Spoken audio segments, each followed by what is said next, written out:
Après la chute du gouvernement, une forte manifestation est attendue le 10 septembre dans 2 jours. Plus de 100 000 Français annoncent déjà leur marche. Une date qui ne sera pas seulement un rendez-vous de contestation, mais un basculement. Les élites paniquent.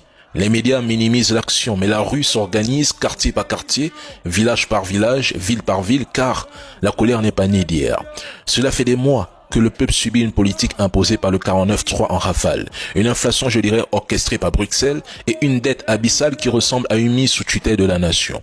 La chute de Bayrou n'est que la surface visible d'une guerre de clans en haut lieu. D'un côté, les technocrates de l'Union européenne et les financiers de Wall Street.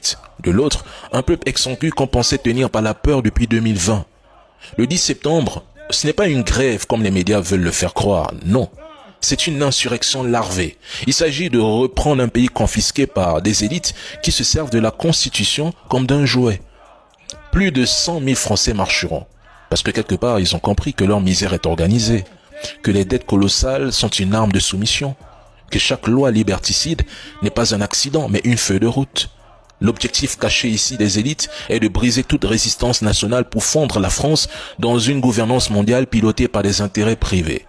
Eh bien, puisque les médias français passent leur temps à ridiculiser nos dirigeants africains et à commenter nos manifestations, nous aussi le 10, nous allons commenter la leur.